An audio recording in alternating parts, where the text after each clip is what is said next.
Okay, so Canva is a really great tool to use, but at the end of the day, it is a tool. So you need to sort of make sure that you're doing some fundamental,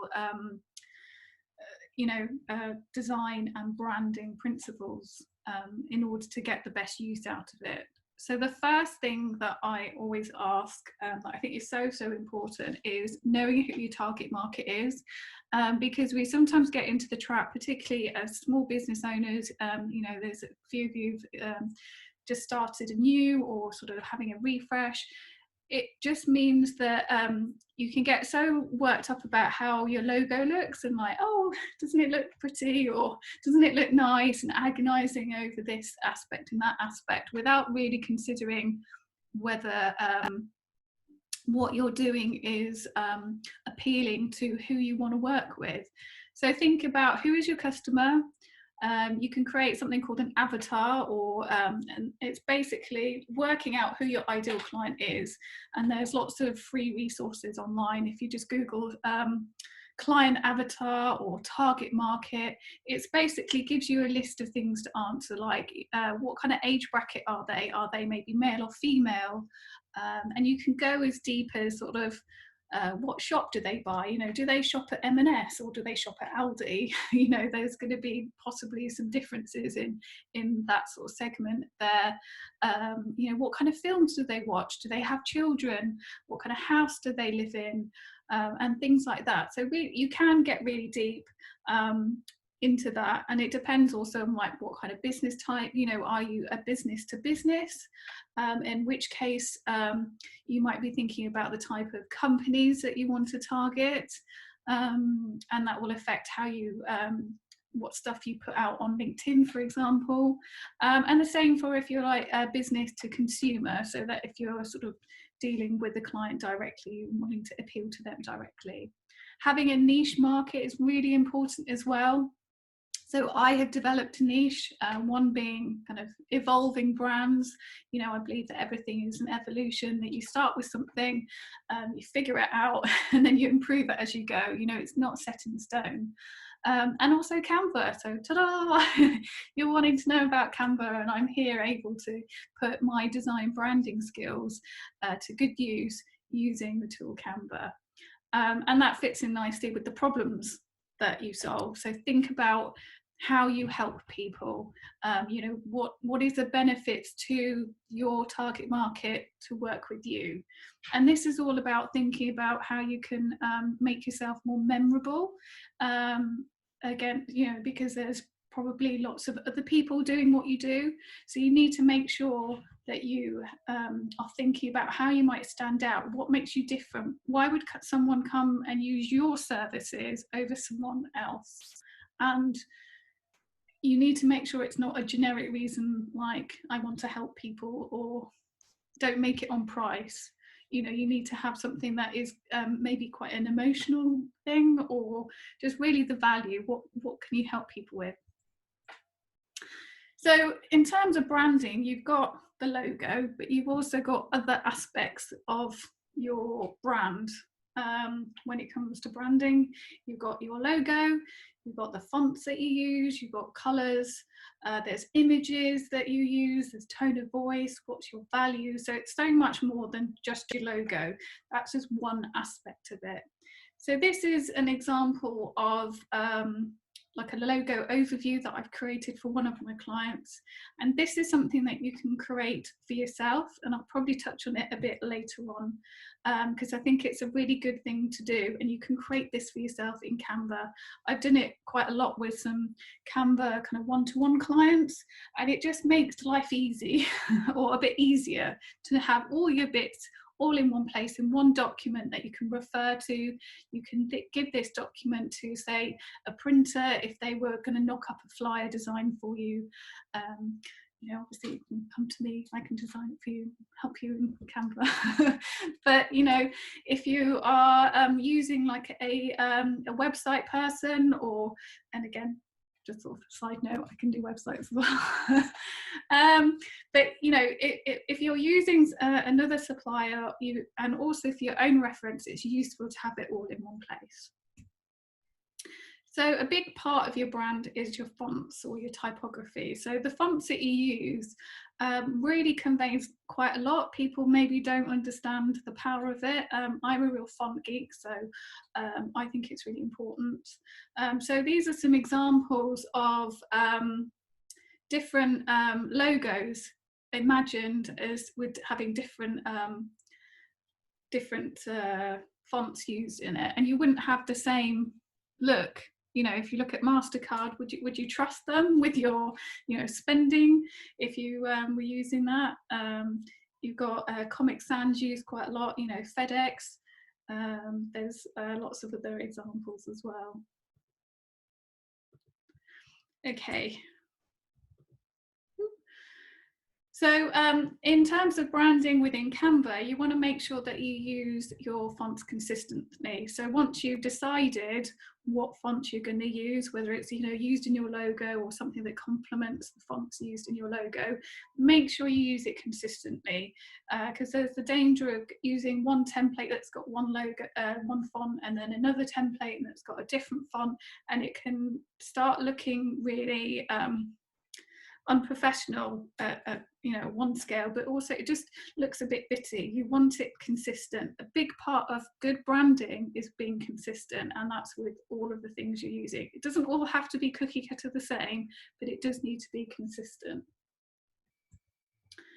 Colours are terribly important because there's a lot of psychology behind it. So these are some examples of as a sort of a generic base of like what kind of thoughts come to mind with colours, but there are some, you know, subsets of that, because if we look at green, for example, which here it says natural, fresh, calming, reliable and energetic.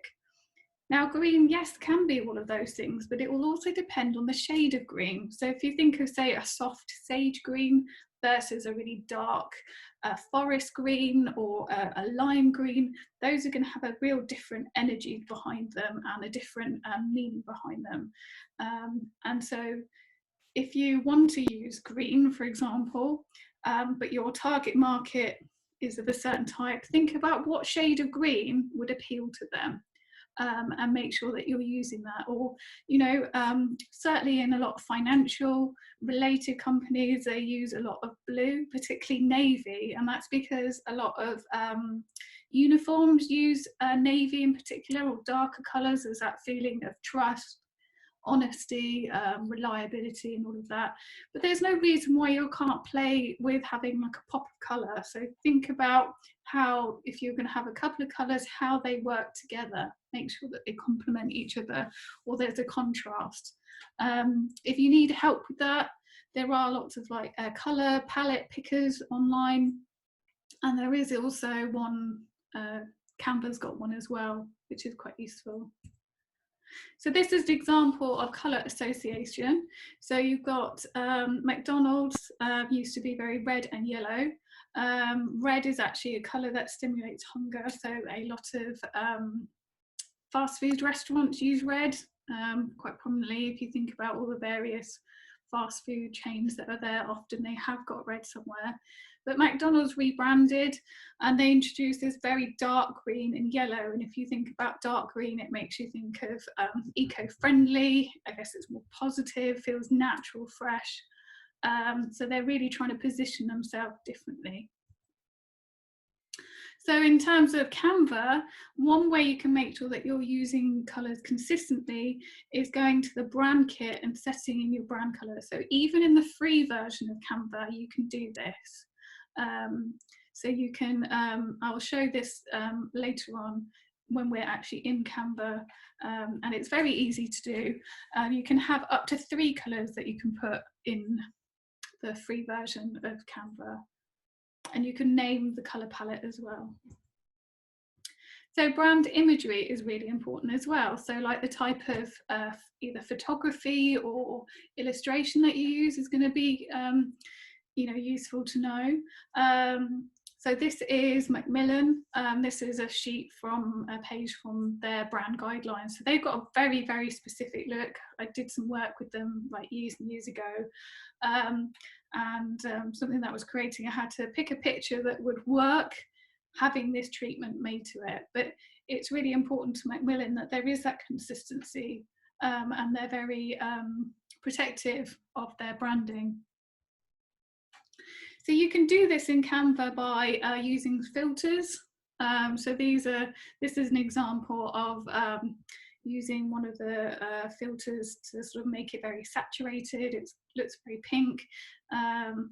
Again, thinking about if it's appropriate to your target market as to what kind of filter you might use. So if you're doing something that's more kind of classic, or maybe a bit more you want to be taken seriously or something like that, you might want to use like a grayscale. The black and white could look quite good with like a popper colour.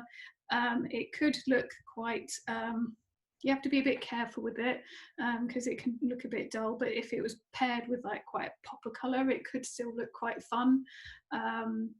And it's just having a little play with it to see. But if you were to start always using a particular filter, like on Instagram, it's used quite a lot, you know, particularly influencers, they sort of get very het up about how their gallery on their personal profile looks like. And by using a particular filter each time or having a similar look, you're building up that visual brand.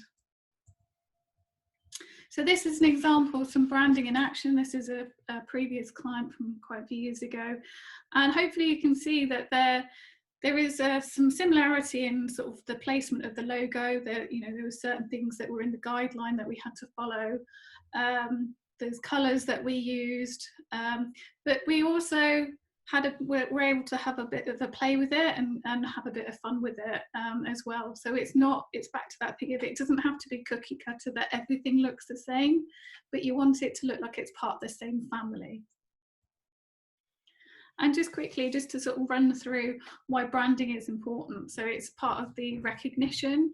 Your brand is the face of the company. So if you're not in the room, you know, your brand needs to offer that way of communicating what you do. So if you think about all the different touch points that your potential client might have with you, so you've got your website, maybe an advert, your business card, if you were at an exhibition, when we start going to them again, your pop-up roller banner, and all these things. So you might not necessarily directly speak to that client or potential client, but they will be making judgments about your business and the service that you do with the design and branding that you're presenting to them. And it also, it's part of the trust as well. So if you look professional, if you're communicating it clearly, you're being consistent, in your marketing, that helps with that feeling of trust, that being professional. And as a result of that, it's actually really important from a financial point of view, because if people trust you, if they know you and there's brand recognition, they're more likely to buy from you, and therefore you're going to have a stronger business. So there is financial, gain from doing all of that. So you can create a suite of templates, which is good. I've logged into this account so you can sort of see. I thought I might, this is a free account for a client of mine. We've built up a whole suite of templates that have a similar look and feel.